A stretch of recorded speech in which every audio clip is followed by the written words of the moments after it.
Hello everyone, I am Shalini Singh and welcome back to my channel.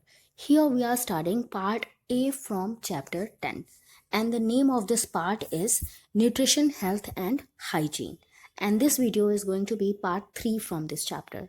So अगर अभी तक आपने part 1 और 2 नहीं देखा है तो उसको भी देख लीजिएगा. And the topic that we are going to cover today is nutritional problems and their consequences. Nutritional problems क्या होती हैं और उनके consequences यानी कि परिणाम क्या क्या होते हैं. इससे पहले के टॉपिक ऑलरेडी हम कवर कर चुके हैं. तो स्टार्ट करते हैं. देखो, इंडिया में पॉपुलेशन बहुत ज़्यादा है, इसी वजह से बहुत सारी न्यूट्रिशनल प्रॉब्लम्स हमको देखने को मिलती हैं क्योंकि पॉपुलेशन इतनी ज़्यादा है. तो जितनी तरह की पॉपुलेशन है जिस भी एरिया में वो रहती है, आपको पता है हमारे पास अलग अलग एथनिक ग्रुप्स हैं, अलग अलग लैंग्वेजेस हम लोग बोलते हैं, अलग अलग सोशो कल्चरल बैकग्राउंड से बिलोंग करते हैं. तो इसी वजह से अलग अलग टाइप की न्यूट्रिशनल प्रॉब्लम्स इंडिया में देखने को मिलती हैं. Undernutrition is a major problem which is reflected in the high numbers of pregnant women who are undernourished and have small babies with low birth weight, as well as young children below 3 years of age who are underweight and stunted. देखो होता क्या है कि हमारे यहाँ जो under nutrition की problem है ना, ये बहुत ज़्यादा देखने को मिलती है. खास करके ये प्रेग्नेंट वुमेन में देखने को मिलती है, या ऐसी वुमेन जिनके छोटे बच्चे होते हैं उनमें ये प्रॉब्लम देखने को मिलती है, और साथ ही साथ उनके बच्चों में भी ये प्रॉब्लम देखने को मिलती है. ठीक है, जिससे क्या होता है, ये जो बच्चे होते हैं ना, ये भी अंडरवेट हो जाते हैं और इनका जो है डेवलपमेंट, इनकी ग्रोथ अच्छे से नहीं हो पाती.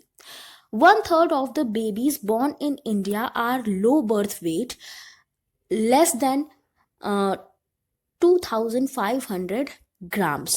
देखो, बर्थ के समय जो बेबी का वेट होता है ना, वो लगभग 2.5 kg होना चाहिए.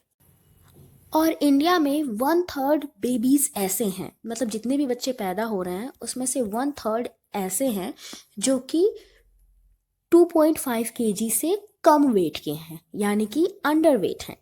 Similarly considerable percentage of women too और अंडर वेट. और इसी तरह से जो वुमेन होती हैं, जो प्रेग्नेंट वुमेन होती हैं, या जो ऐसी वुमेन होती हैं जिनके छोटे बच्चे होते हैं, वो भी अंडरवेट हो जाती हैं. There are other nutrition related deficiencies such as iron deficiency, anaemia, vitamin A deficiency and consequent blindness and iodine deficiency.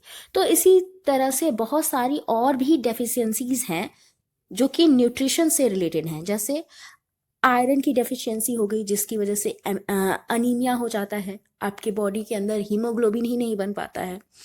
Vitamin A deficiencies हो जाती है जिसकी वजह से हमको ब्लाइंडनेस हो जाती है.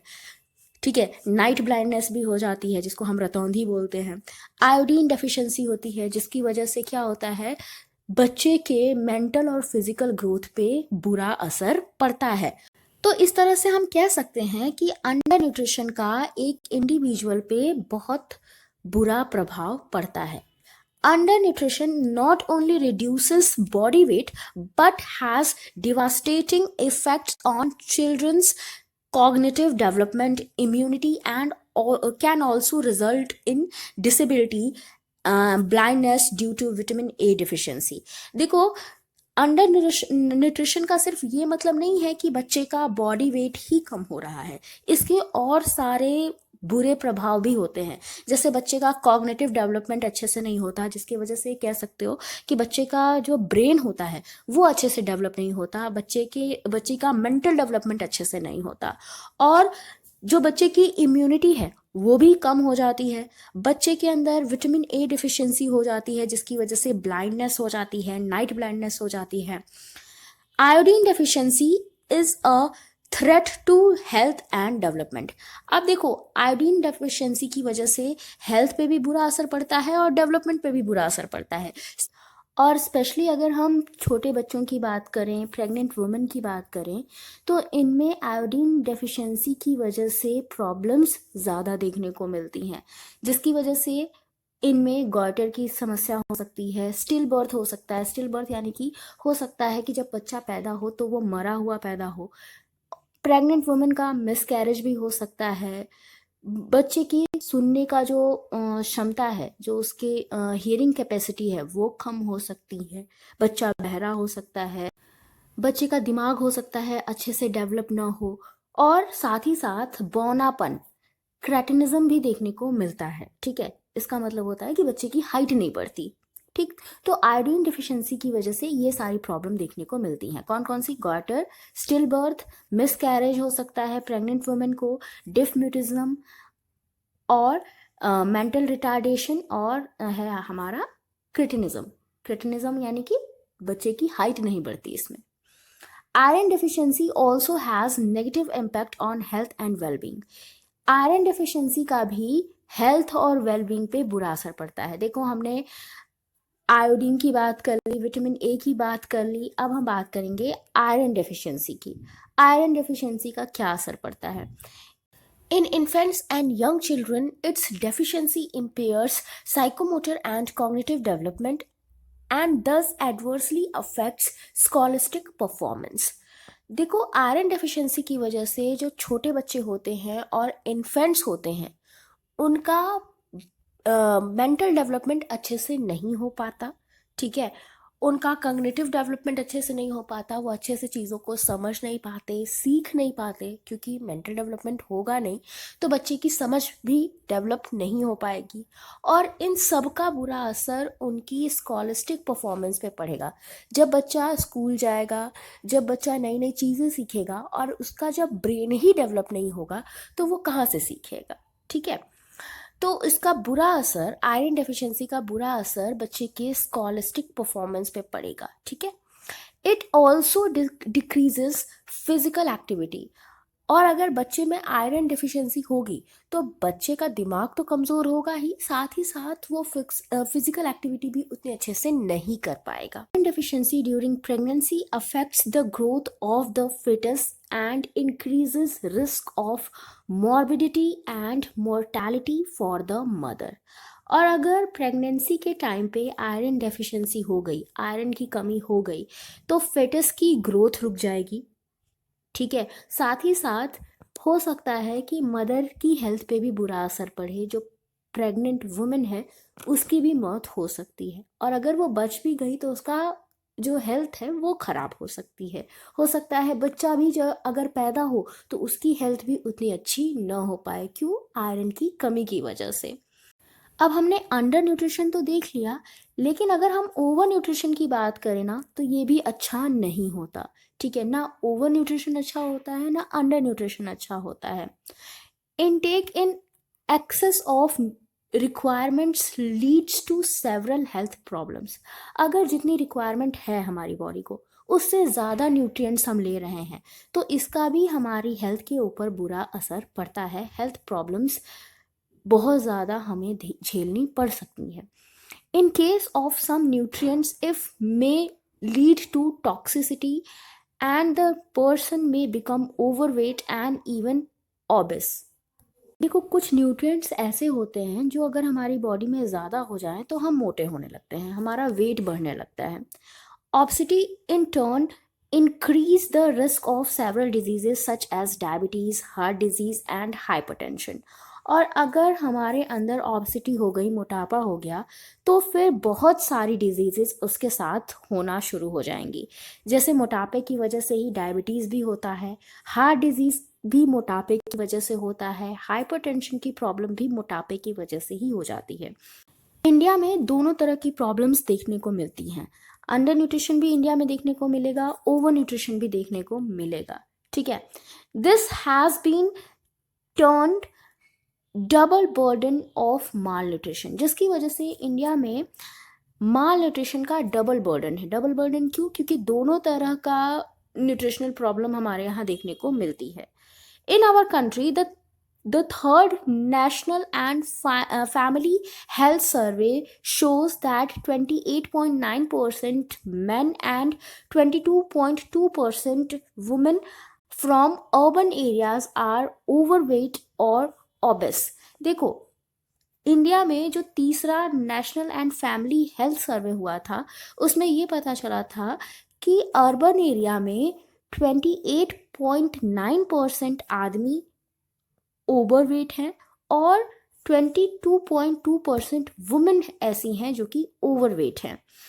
The percentage being much lower among rural man 8.6% and women 7.3%।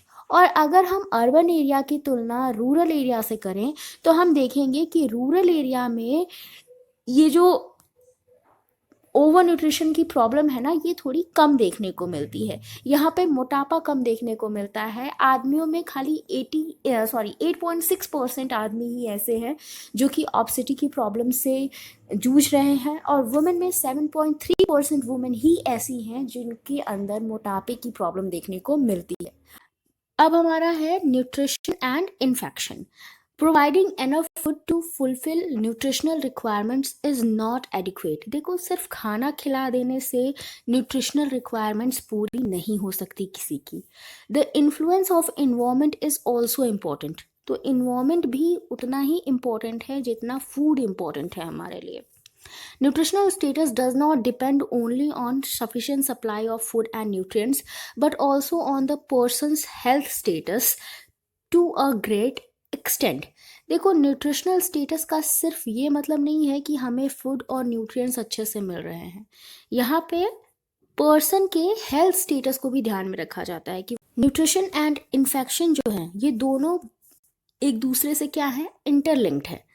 Poor nutritional status decreases resistance and immunity and thus increases risk of infection। देखो, अगर न्यूट्रिशनल स्टेटस खराब है तो इससे क्या होगा, इम्यूनिटी हमारी खराब हो जाएगी, इम्यूनिटी हमारी अच्छी नहीं हो पाएगी, जिसकी वजह से इन्फेक्शन का खतरा बढ़ सकता है। On the other hand, during infection the body loses considerable amount of its nutrient reserves through vomiting and diarrhea, while the nutrient requirements are actually increased। देखो, जब हम बीमार होते हैं, जब हमारी बॉडी में कोई इन्फेक्शन होता है, तो उस समय क्या होता है कि हम बहुत ज़्यादा मात्रा में जो हमारे न्यूट्रिएंट्स होते हैं ना, उनको बाहर निकाल देते हैं। जो हमारी बॉडी में पहले से न्यूट्रिएंट रिजर्व होते हैं उनको हम बाहर निकाल देते हैं डायरिया के थ्रू या वॉमिटिंग के थ्रू। और उस समय जबकि क्या होती है, न्यूट्रिशनल नीड हमारी बॉडी में कुछ ज़्यादा ही होती है, और हम क्या कर रहे हैं, हम अपने रिजर्व्स को भी बाहर कर दे रहे हैं, और इसका हमारी हेल्थ पे असर पड़ता है। If nutrient intake is sufficient compared to the requirement due to loss of appetite or inability to eat, infections will affect the nutritional status adversely। देखो, होता क्या है, इन्फेक्शन की कंडीशन में दो चीज़ें होती हैं। पहला तो हमें भूख नहीं लग रही होती है, हम कुछ खा नहीं पाते। दूसरा, हमारी बॉडी में न्यूट्रिएंट की डिमांड बढ़ने लगती है, बॉडी को न्यूट्रिएंट्स चाहिए होते हैं और हमें भूख लग नहीं रही होती है। तो ऐसे सिचुएशन में क्या होता है, हमारी हेल्थ पे बुरा असर पड़ता है। ठीक है। Thus the risk of another infection increases and all persons, especially children, the elderly and those undernourished are at the risk of contracting more infections diseases। देखो, अब इसकी वजह से क्या होता है, दूसरे इन्फेक्शन होने के चांसेस बढ़ जाते हैं। क्यों? क्योंकि हमें प्रॉपर न्यूट्रिएंट्स नहीं मिल पा रहे हैं।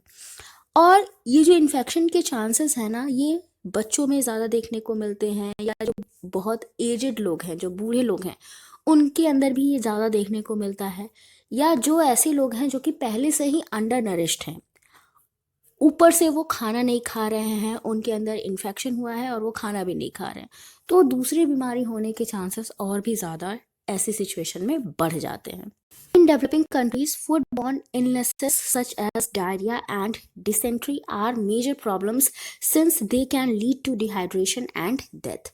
डेवलपिंग कंट्रीज जैसे कि इंडिया भी एक डेवलपिंग कंट्री है, तो यहाँ पे फूडबॉर्न इलनेसेस ज़्यादा देखने को मिलती है। फूडबॉर्न इलनेस यानी कि ऐसी इलनेस, ऐसी बीमारी जो कि फूड की वजह से होती है। तो आपको पता है, डायरिया भी फूड की वजह से होता है, डिसेंट्री जिसको हिंदी में पेचिस बोलते हैं, ये भी फूड की वजह से ही होता है।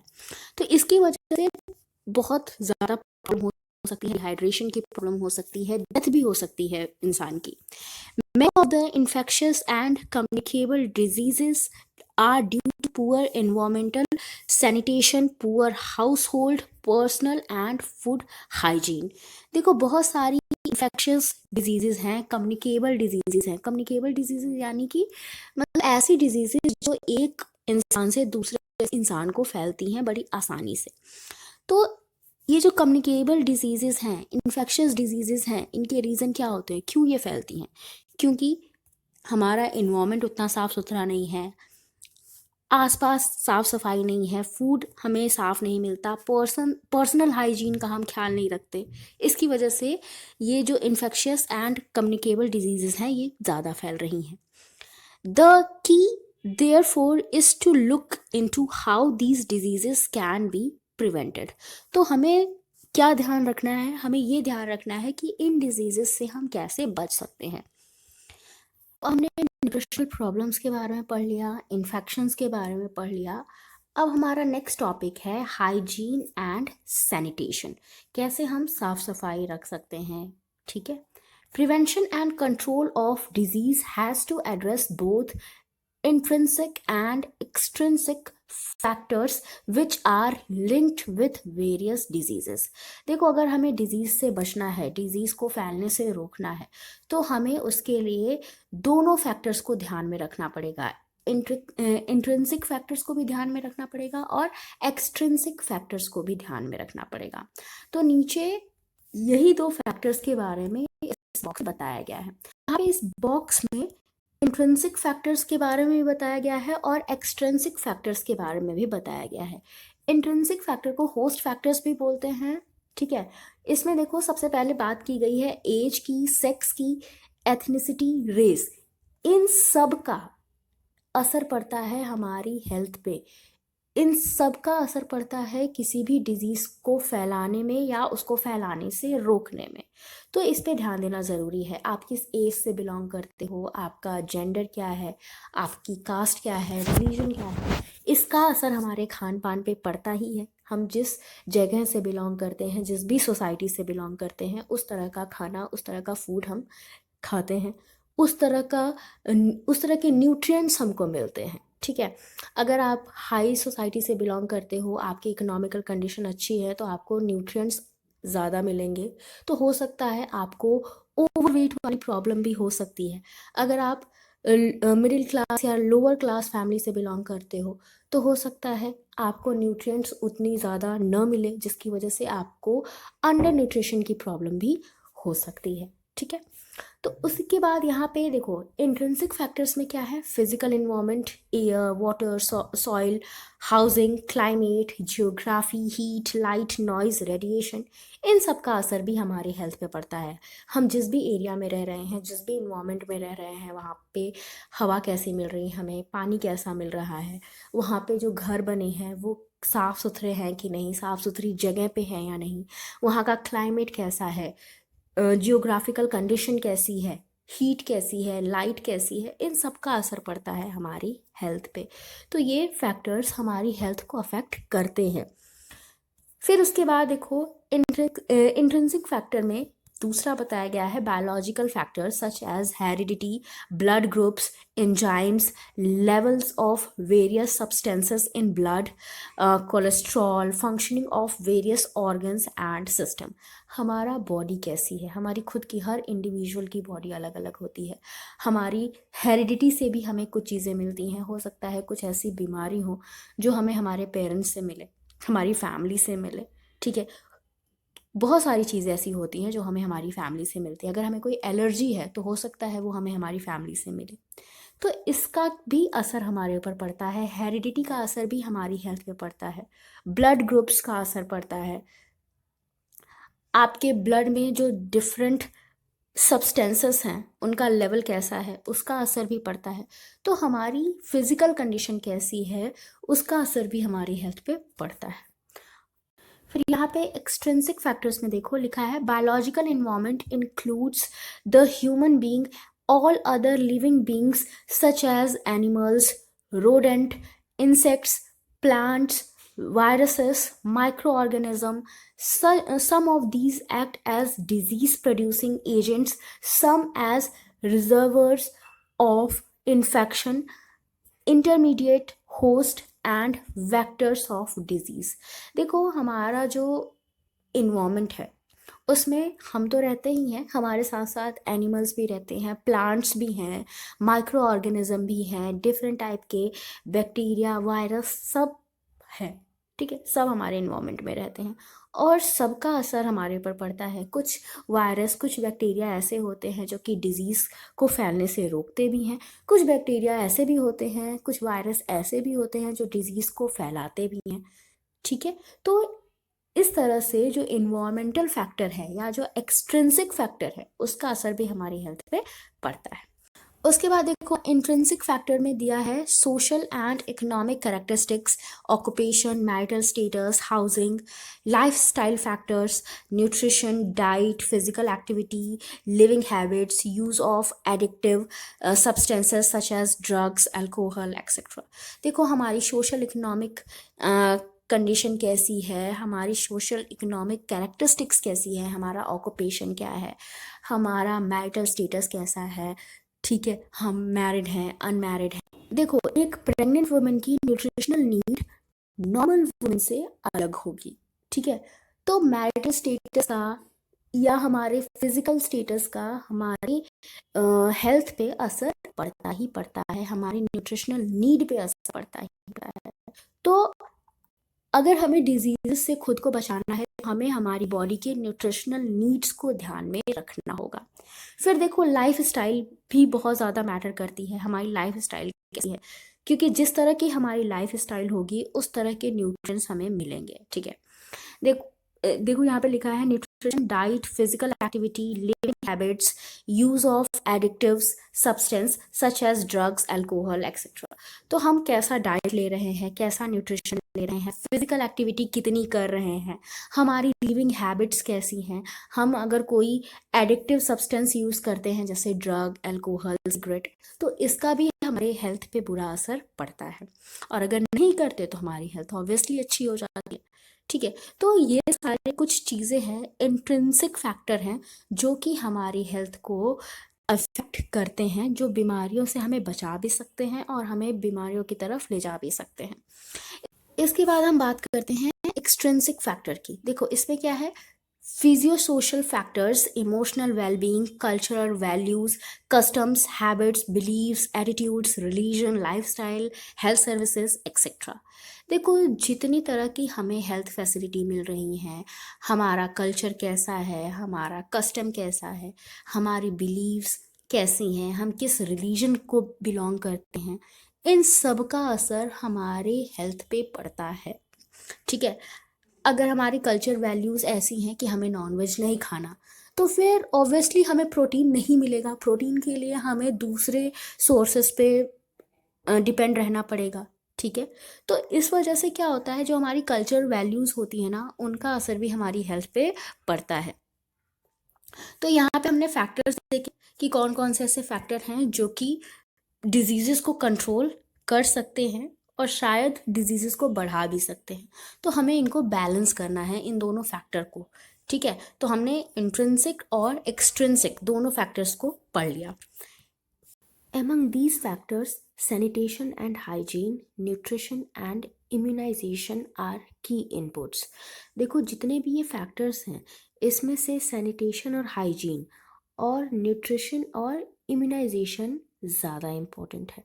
हमें बेसिकली इन्हीं सब पे ध्यान देना है कि हम आसपास साफ़ सफाई रखें, हमें न्यूट्रिशन मिले और हमारे अंदर इम्यूनिटी बढ़े। ठीक है, तो इसी पे हमको ज़्यादा ध्यान देना है। When we speak of hygiene, we are concerned with essentially two aspects, personal and environmental. जब हम दो हाइजीन की बात करते हैं तब हम दो एस्पेक्ट्स को ज़्यादा ध्यान में रखते हैं, दो एस्पेक्ट्स की बात करते हैं, पर्सनल हाइजीन की बात करते हैं और हम इन्वायरमेंटल हाइजीन की बात करते हैं। Health depends to a great extent on the social environment as well as on lifestyle and behavior including food intake. तो जो हमारी हेल्थ है ना वो हमारे सोशल इन्वायरमेंट पे डिपेंड करती है कि हमारे आसपास का इन्वायरमेंट कैसा है। साथ ही साथ हमारी हेल्थ हमारे लाइफ स्टाइल पे भी डिपेंड करती है और हमारे बिहेवियर पे डिपेंड करती है। इसके अलावा हम कैसा खाना खाते हैं इस पे भी हमारी हेल्थ डिपेंड करती है। It is also closely related to hygiene, और हमारी हेल्थ हाइजीन से भी बहुत ज़्यादा रिलेटेड है। Poor hygiene leads to several infection and infestations such as worm infestation. अगर आसपास सफाई नहीं है, हाइजीन पुअर है, तो हमारे अंदर कई तरह के इन्फेक्शन हो सकते हैं, जिसमें से एक है वर्म इन्फेस्टेशन। ठीक है, अब देखो बात करते हैं इन्वायरमेंटल हाइजीन की। Environmental hygiene comprises external matter both organic and inorganic at the domestic hygiene and community level. जब हम इन्वायरमेंटल हाइजीन की बात करते हैं ना तो हम दोनों लेवल पे हाइजीन की बात करते हैं। घर पे भी हाइजीन की बात होती है और कम्युनिटी लेवल पे भी, जिस भी सोसाइटी में हम रहते हैं वहाँ पे भी हाइजीन की हम बात करते हैं। क्योंकि हमारा घर भी हमारा इन्वायरमेंट है, हम उस घर में ही रहते हैं, वहाँ पे ही हम अपना ज़्यादातर टाइम स्पेंड करते हैं। तो घर के इन्वायरमेंट को भी ध्यान देना ज़रूरी है। ठीक है, और हमें ऑर्गेनिक और इनऑर्गेनिक दोनों तरह के चीज़ों पे हमें ध्यान देना है। ठीक है, this includes physical factors such as water, air, housing, radiation etcetera, as well as biological factors such as plants, bacteria, viruses, insects, rodents and animals. तो जो हमारा इन्वायरमेंट है ना उसमें फिजिकल फैक्टर्स भी आ जाते हैं और बायोलॉजिकल फैक्टर्स भी आ जाते हैं। फिजिकल फैक्टर्स जैसे कि वाटर, एयर, हाउसिंग, हम कैसा पानी पी रहे हैं, कैसी एयर में सांस ले रहे हैं, हमारा घर कैसा है, कैसी जगह पे है, ये सारी चीज़ें।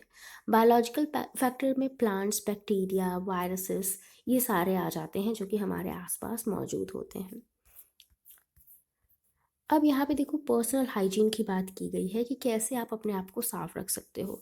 तो यहाँ पे बाथिंग की बात की गई है, हैंड वॉश की बात की गई है, साथ ही साथ साफ़ सुथरे कपड़े पहनने की बात की गई है।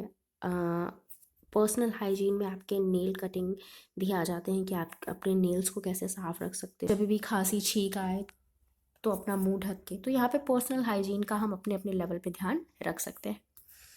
उसके बाद यहाँ पे देखो इन्वामेंटल हाइजीन के बारे में बताया गया है।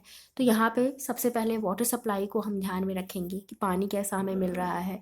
डिस्पोजल ऑफ ह्यूमन एक्सक्रीटा, जो भी हमारी जो गंदगी है, जो भी हम बाहर फेंक रहे हैं उसको हम अच्छे से फेंकें। Disposal of liquid waste and sewages, जो भी गंदा पानी है, जो भी सीवेज में पानी जा रहा है उसका जो डिस्पोजल हो रहा है वो किस तरीके से हो रहा है। कहीं ऐसा तो नहीं कि पानी बाहर ही, नाला बाहर ही बह रहा है, ऐसा, ये सब चीज़ें भी ध्यान में रखनी है। Garbage disposal, solid waste management, garbage disposal को भी हमको ध्यान में रखना है। जब भी कूड़ा हम फेंक रहे हैं तो वहाँ पे भी हमें ध्यान में रखना है कि कूड़े को हम ऐसी जगह पे फेंकें जिसकी वजह से किसी को उससे प्रॉब्लम ना हो। हाउसिंग, जैसे घर में रह रहे हैं, कैसा घर है, घर साफ़ सुथरा है या नहीं, घर साफ़ सुथरी जगह पे है या नहीं। ठीक है, सैनिटरी प्रैक्टिसेस, सफाई जो आसपास है उसका ध्यान रखना है। Vector control, mosquitoes and malaria, देखो मॉस्कीटोज को कंट्रोल करो। जो भी आसपास मक्खियाँ आ जा रही हैं, कीड़े मकोड़े जो आ जा रहे हैं उनको भी कंट्रोल किया जा सकता है। तो ये भी इन्वामेंटल हाइजीन में ही आता है, क्योंकि आपको पता है मॉस्कीटोज से ही मलेरिया फैलता है। तो इनको भी कंट्रोल करने से आप अपने इन्वायरमेंट को साफ रख सकते हो। फिर है फूड सैनिटेशन, फूड जो भी आप ले रहे हो उस फूड को भी साफ रखना है आपको। Environmental health needs attention so as to create and maintain ecological conditions that will promote health and prevent disease। तो environmental health पे ध्यान देने की ज़रूरत है ताकि इकोलॉजिकल कंडीशन को मेंटेन किया जा सके और इससे हेल्थ को भी प्रमोशन मिले और साथ ही साथ हम डिजीज़ से बच सकें। Among these, safe drinking water and sanitation, especially feces disposal, are of great importance। तो इसके लिए सेफ ड्रिंकिंग वाटर भी ज़रूरी है, साफ़ सफाई भी ज़रूरी है, साथ ही साथ जो भी चीज़ें हम फेंक रहे हैं, जो भी हमारी वेस्ट चीज़ें हैं, उनका अच्छे से डिस्पोजल भी ज़रूरी है। Similarly air and water pollution are of concern. इसी तरह एयर और वाटर पोल्यूशन पे भी ध्यान देने की ज़रूरत है। Water quality is important as contaminated water is the cause for many diseases such as diarrhea, worm infestations, skin and eye infections, guinea worm, etc. तो वाटर क्वालिटी पे भी ध्यान देने की ज़्यादा ज़रूरत है। क्यों? क्योंकि अगर गंदा पानी हम पीते हैं तो कई तरह की बीमारियां हो सकती है, जैसे डायरिया हो सकता है, वॉर्म इन्फेक्शन हो सकती है, स्किन और आई में इन्फेक्शन हो सकते हैं। ठीक है। Food hygiene. Foodborne illness occur when we consume food that contains disease-causing pathogenic microorganism. Foodborne illness हमें तब होती है जब हम ऐसा फूड कंज्यूम करते हैं जिसके अंदर पैथोजेनिक माइक्रो ऑर्गेनिजम्स होते हैं। पैथोजेनिक यानी कि ऐसे ऑर्गेनिज्म, ऐसे माइक्रो ऑर्गेनिज्म जिनकी वजह से बीमारियां हो सकती हैं। जब वो ऑर्गेनिज्म फूड में होते हैं तो उन फूड को खाने से हमें फूडबॉर्न इलनेस हो सकती है। Several factors are needed for a foodborne illness to occur. तो foodborne illness होने के लिए several factors responsible हैं। सबसे पहला फैक्टर है either the organism or the toxin must be present in the food eaten. देखो, जो भी फूड हम खा रहे हैं, अगर उसमें कोई ऑर्गेनिज्म प्रेजेंट है या अगर उसमें कोई टॉक्सिन प्रेजेंट है तो उससे हमें क्या होता है, फूडबॉर्न इलनेस हो सकती है। The number of pathogenic micro organisms must be in sufficient number. अगर पैथोजेनिक माइक्रो ऑर्गेनिजम्स बहुत ज़्यादा संख्या में है या प्रॉपर अमाउंट में है तो वो हमारी बॉडी को क्या कर सकते हैं, नुकसान पहुंचा सकते हैं। ठीक है, क्योंकि हमने पढ़ा है पैथोजेनिक माइक्रो ऑर्गेनिज्म क्या होते हैं, ऐसे माइक्रो ऑर्गेनिज्म जो हमारी बॉडी को नुकसान पहुंचाते हैं। The contaminated food must have been consumed in sufficient quantity। और अगर हमने contaminated food यानी कि खराब फूड अच्छी मात्रा में खा लिया है तभी हमें फूडबॉर्न इलनेस होती है। तो ये सारे तीनों फैक्टर्स हैं जो कि फूडबॉर्न इलनेस के लिए रिस्पॉन्सिबल हैं। खराब खाना खाने से हमें बीमारियां कौन कौन सी होती हैं? Diarrhoea, dysentery, amoebiasis, infective hepatitis, typhoid, listeriosis, botulism, cholera, gastroenteritis. तो ये सारी बीमारियां हैं जो हमें खराब खाना खाने से हो जाती हैं। ज़्यादातर बीमारियां हमें क्यों होती हैं? क्योंकि हम फूड को अच्छे से रखते नहीं हैं, खाना बनाते समय कोई लापरवाही हमसे हो जाती है, खाने को प्रिजर्व करते समय अगर कोई लापरवाही हमसे हो जाती है तो उस वजह से ही हमें ये सारी बीमारियां होती हैं। तो यहाँ पे वो वजह बताई गई है कि क्यों हमें फूडबॉर्न इलनेस होती है, क्यों हमारे फूड में पैथोजेनिक माइक्रो ऑर्गेनिजम्स आ जाते हैं। तो सबसे पहले है use of food items that are spoiled, infected, unsafe include water, spices, seasoning mixes. देखो, हम कभी कभी ऐसे फूड आइटम्स को यूज़ कर देते हैं जो ऑलरेडी ख़राब होते हैं। जैसे हमने कोई मसाला डाला, मसाला ऑलरेडी ख़राब था, उसमें कुछ ऐसे ख़राब चीज़ें थी जिसकी वजह से हमारा फूड भी क्या हो जाता है, ख़राब हो जाता है। तो अगर हम कोई इन्फेक्टेड, अनसेफ या स्पॉइल्ड फूड यूज़ करेंगे खाना बनाते समय, कोई ऐसी चीज़ यूज़ करेंगे खाना बनाते समय, तो उससे हमारा खाना ख़राब हो सकता है। इसमें देखो पानी भी आता है, अगर पानी भी हम साफ़ यूज़ नहीं कर रहे हैं खाना बनाते समय तभी भी हमारा खाना ख़राब हो सकता है, मसाले भी आ सकते हैं। ठीक है। Improper storage leading to multiplication of disease causing microorganism. अगर स्टोरेज हमारी अच्छी नहीं है, हमने अच्छे से फूड को स्टोर नहीं किया है, तभी भी माइक्रो ऑर्गेनिज्म उसमें पनपने लगते हैं। Not practicing insect and vermin control. अगर हम इंसेक्ट और वर्मिन कंट्रोल को यूज़ नहीं कर रहे हैं, जैसे कि इंसेक्ट को, कीड़े मकोड़े को रोकने के लिए अगर हम काम नहीं कर रहे हैं तो उसकी वजह से भी हमारा फूड जो है वो ख़राब हो सकता है। अगर घर में खूब सारी मक्खियाँ आ रही हैं, मच्छर आ रहे हैं और वहीं पे खाना बन रहा है तो खाना खराब होगा ही, ठीक है।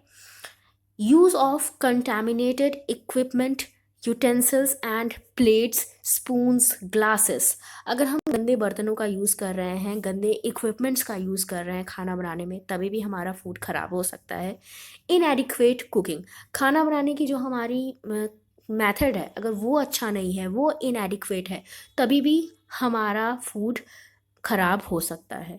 Storage of foods at temperatures favourable to growth of microorganism, 400 to 600 Celsius.